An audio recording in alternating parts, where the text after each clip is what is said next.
Hi everyone, I'm Lorella, not a farm girl on a homestead adventure. And today we're going to be comparing these two melons.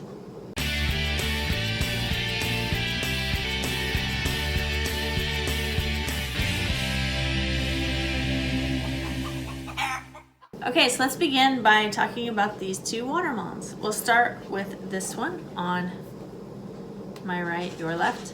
This is the Desert King watermelon.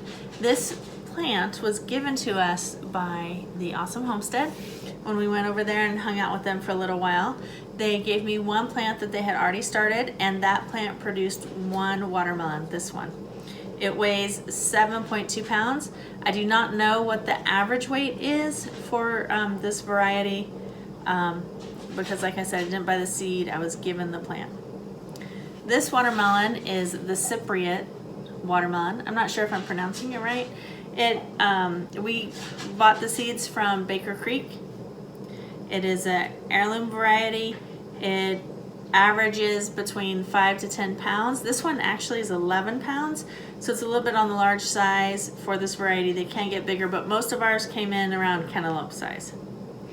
So the difference physically that you can see is the rind on this one is green, dark green, pale green, and that's about it. This one has a little bit more bumping in it, and it also has indentations from the stripes. This has a smoother skin to it. Okay, let's cut them open and see what they look like inside.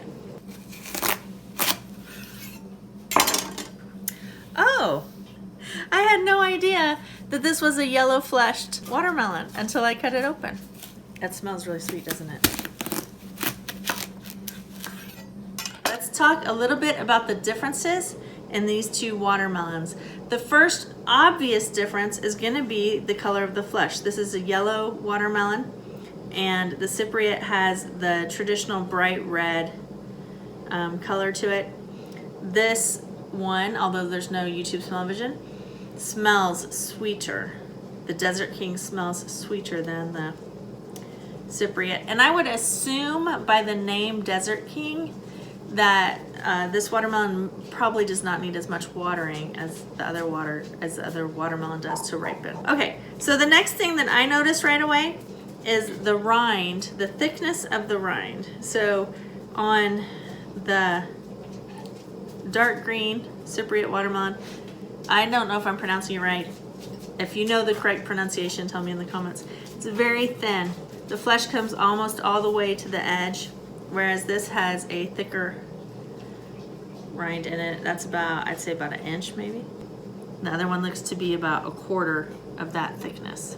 Another thing that I noticed that is different between these is that these seeds on the Desert King watermelon are much larger than the seeds on the Cypriot watermelon. However, they appear to be fewer in number. Now onto the important part. Let's see how they taste.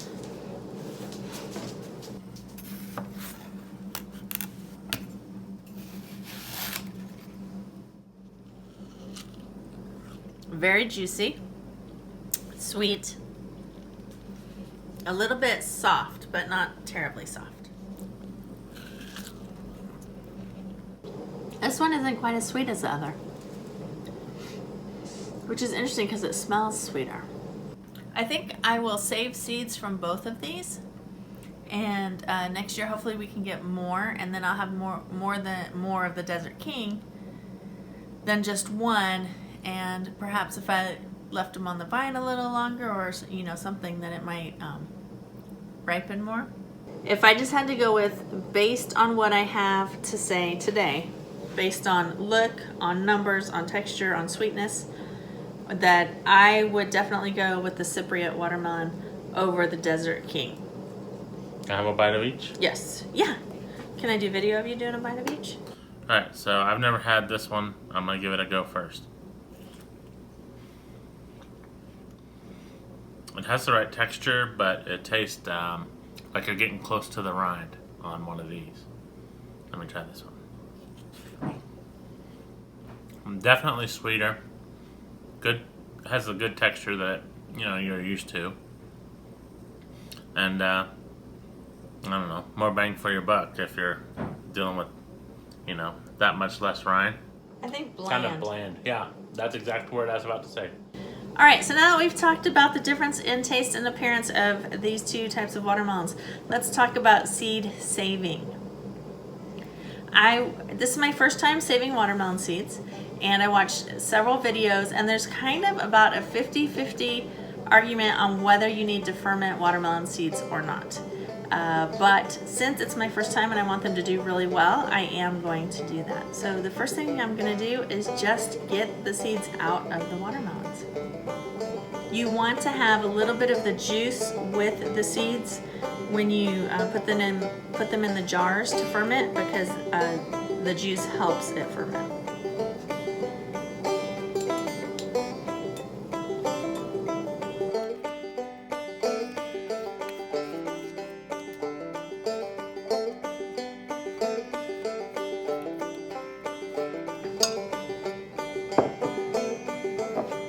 This, I think I'll slice it down.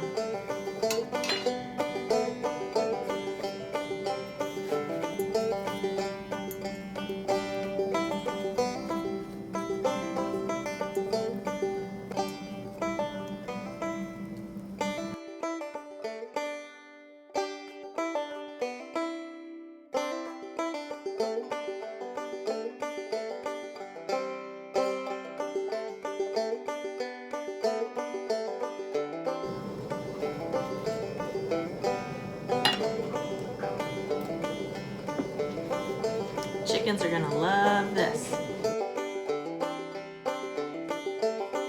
We have watermelon for the chickens, watermelon for the family, and we have seeds with plastic wrap on the top of the jars, holes in it, and we're gonna leave this out to ferment for 24 to 48 hours, and I hear it gets a little smelly.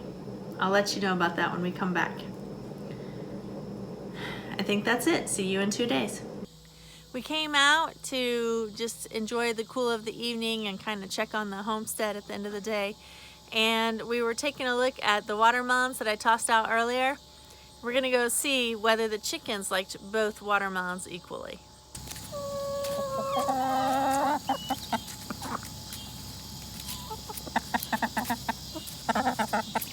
She's walking right past that one.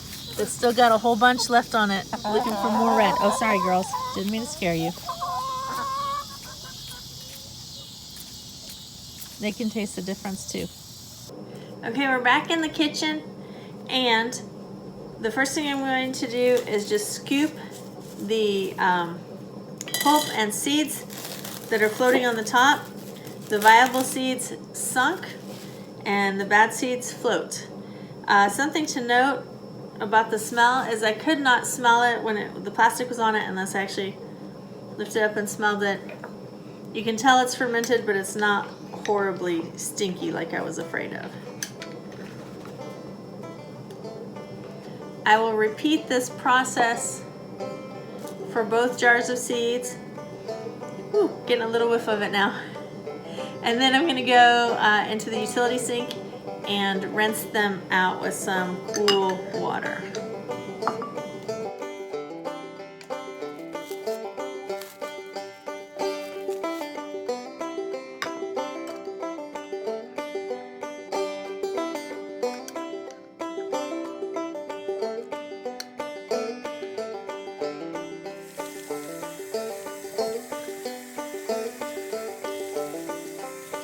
All right, I've got the seeds on paper towels on paper plates set out to dry. I'm gonna keep the netting over them until they're ready to go in the bags, just to keep any bugs or anything off of them. Also, I labeled the plates. These are quite different, even though they're both watermelon seeds. One is large and solid colored. The other is small, light colored with a black tip, but I might forget which is which. The plates are labeled just in case. I will come through each day and get fresh paper towels and flip the seeds over onto them so that they'll get thoroughly dried on both sides before I bag them up for storage. And I think that's about it, and we'll come back to the seeds in a couple of days. I also wanted to show you guys the shirt I'm wearing. It says "Be the Salt." Has a picture of South Africa, or actually Africa, the continent of Africa, with salt being shaken on South Africa. My oldest daughter, Leslie, is in Africa right now. Thanks to all of you who donated to her trip. We really appreciate it. She's fully funded. She left August 21st and is returning mid-November. She's going to be there just about 3 months, guys. She's working with a children's ministry called Jackson's Ridge. And if you want to see and hear all about her adventures while she's there, you can go on Facebook and you can like her page, Be the Salt. And we will put a link to that in the description below. Well, it's been a few days of turning watermelon seeds over onto fresh paper towels, and now they're completely dry. It's time to put them into the labeled baggies. I don't know if you can see that up there, but I have labeled them.